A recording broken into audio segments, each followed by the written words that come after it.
भगवान कृष्ण इस संसार में आते हैं और सुंदर सुंदर लीला करते हैं। क्यों?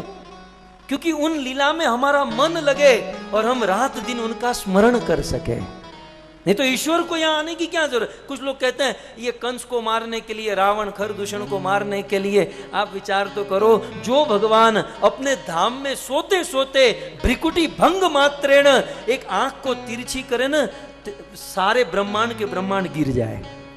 संकल्प करने मात्र से करोड़ों ब्रह्मांड का जो प्रलय कर सकते हैं, उस ब्रह्मांड में रहने वाले 2-5 को मारने के लिए भगवान ही आएंगे। वो तो वहां बैठे बैठे ही अच्युतम केशवम कर सकते हैं। भगवान यहां पर आते हैं स्पेशली। स्वयं कृष्ण इस धरती पर आते हैं। क्यों? कृष्ण आते हैं ऐसी ऐसी लीला करते हैं कि भक्तों का मन उनमें लग जाए। ईश्वर की कितनी बड़ी करुणा है। एक तो भगवान जीवों से प्रेम करते हैं और ऊपर से मनुष्य से भगवान का अधिक प्रेम है। इसलिए मानुषिम तनु आश्रितम, मनुष्य बनकर भगवान आते हैं। मनुष्य देह धारण करके, ताकि हमारी रति मति गति भगवान में लगे। और सुंदर सुंदर मन को लुभाने वाली लीला करते हैं। और कृष्ण ने तो कमाल कर दिया। राम तो फिर भी थोड़ी मर्यादा में रहे, कुछ कंट्रोल में रहे। राम तो बेचारे सीधे साधे भोले भाले।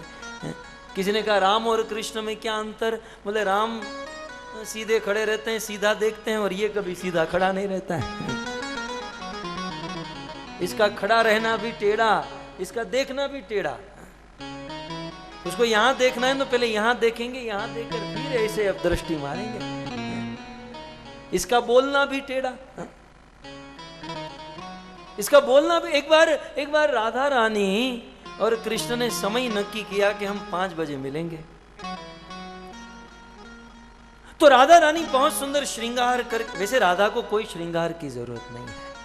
राधा तो अपने आप में ही सुंदर है, और इसलिए तो ब्रजवासी को गाना पड़ा। सारी दुनिया है दीवानी, राधा रानी आपकी। सारी दुनिया है दीवानी, राधा रानी। सारी दुनिया दीवानी हो या न हो, पूरी दुनिया जिसके पीछे पागल है कृष्ण, वो श्याम सुंदर कृष्ण तो राधा के दीवाने हैं।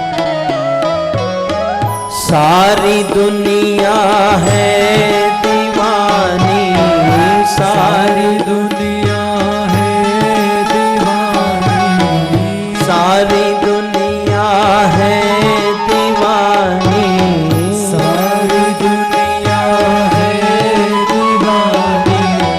राधा रानी आपकी, कौन है जिस पर नहीं है, कौन है जिस पर नहीं है, मेहरबानी सारी दुनिया।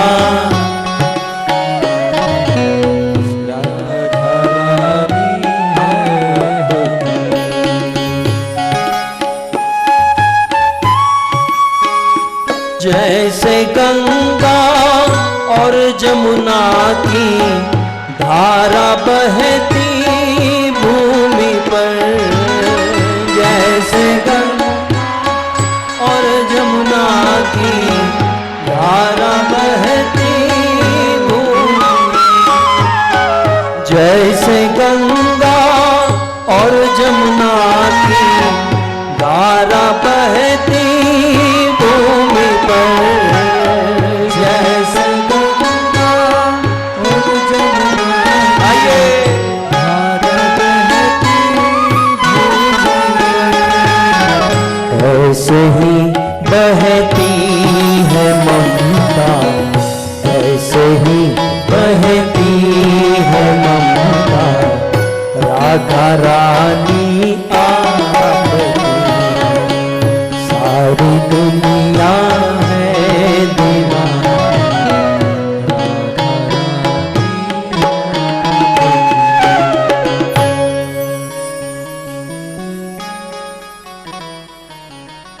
राधा रानी अपने आप में ही परम सुंदर है? लेकिन फिर भी सोचा चलो श्याम सुंदर से मिलना है तो कुछ सज धज कर जाऊं। सुंदर श्रृंगार किया, साड़ी पहनी, बिंदी लगाई और सुंदर। और ठीक 5 बजे राधा और कृष्ण मिले और मिलकर राधा ने पूछा, बताओ बताओ कृष्ण मैं कैसी लग रही हूं? अब राम होते तो सीधा कह देते कि वह बहुत अच्छी लग रही हो, लेकिन ये कहां सीधे हैं। इसने तो शुरू कहां से किया देखो। मैं ये कह रहा हूं कि इनका सब टेढ़ा है। ये खड़े भी टेढ़े रहते हैं, इनका देखना भी टेढ़ा, इनका ये जहां जिस गोकुल में रहते हैं गोकुल की गलियां भी टेढ़ी। जिस यमुना में स्नान करते पान करते यमुना भी टेढ़ी। इसलिए इनकी भक्ति करने वाले इनके भक्त भी कितना भी मनाओ कोई मानने वाले नहीं, सब टेढ़े। तो राधा ने कहा बताओ श्याम सुंदर कृष्ण में कैसी लग रही हूं? कृष्ण ने कहा राधे राधे क्या बताऊं, मेरे पास कोई शब्द नहीं है। और राधे ये जो आपका चेहरा जो है बिल्कुल चंद्रमा जैसा लग रहा है। चंद्रमा की तरह राधे तुम्हारा चेहरा चमक रहा है आज। तुम्हारे शरीर से अंग से जो कांति निकल रही है वो बिल्कुल चंद्रमा की चांदनी के समान लग रही है। और तीस पर आपने एक सुंदर बिंदी लगाई है वो भी चंद्रमा की समान लग रही है। राधे क्या बताऊं, लगता है आज तुम्हारे शरीर में ही 15-20 चंद्रमा समा गया है। अब थोड़ी देर चंद्रमा चंद्रमा चांदनी चांदनी किया तो राधा रानी को लगा निश्चित चंद्रावली से मिलकर आया है। बस अब क्या होना था, राधा रानी रूठ गई। अब कृष्ण राधा को मनाने लगे, राधे तुम मत रूठो, मैं कोई चंद्रावली से मिलकर नहीं आया। बार बार कृष्ण मनाते, मोर बनकर नाचते, क्या क्या करते हैं। ललिता विशाखा मनाती है, राधे राधे रूठना भी है तो कोई कृष्ण से रूठता है। अपना सब कुछ छोड़कर कृष्ण तुम्हारे पास आते हैं और तुम कृष्ण से रूठ रही हो। राधे ये चंद्रमा ढल गया, सूर्य उदय होने को आया, लेकिन तुम्हारा मान, ये तुम्हारा रूठना नहीं खत्म हुआ। और कृष्ण राधे के चरणों में बैठकर कहते हैं, हमारे ब्रज के संतों ने कहा है कि आप नेपाल में खोजो और मुंबई में खोजो, दिल्ली में खोजो, आपको कहीं कृष्ण नहीं मिले तो ब्रज में आ जाइएगा। और ब्रज में किसी कुंज निकुंज में राधा रानी के चरण दबाते हुए कृष्ण अवश्य मिलेंगे। बैठो दुरो वह कुंज कुटीर में, बैठो पलोटत राधिका पाइन। कृष्ण कहते हैं राधे राधे मैंने अनेकों अवतार धारण किए और मैंने कितने कितने पराक्रम किए। मैंने सतयुग में वामन अवतार धारण किया और 2 कदम में पूरे ब्रह्मांड को नाप लिया। नरसिंह अवतार धारण करके हिरण्याकश्यप को फाड़ दिया। परशुराम अवतार धारण करके 21 बार धरती के क्षत्रियों का विध्वंस किया। राधे मैंने कितने अवतार लिए, लेकिन उन अवतारों में मुझे उतना परिश्रम नहीं हुआ था जितना परिश्रम तुमको मनाने में हो रहा है। मैं तो अजीत हूं, कभी किसी से हारता नहीं राधे, लेकिन आज तुम्हारे मान के सामने ये कृष्ण हार गया है। तो ये सुंदर सुंदर लीला कृष्ण और राधा करते हैं ताकि हमारा मन उनमें लग जाए। सबसे पहले वीडियो पाने के लिए लाल गोविंदास YouTube चैनल को सब्सक्राइब करें और बेल आइकॉन को प्रेस करना ना भूलें।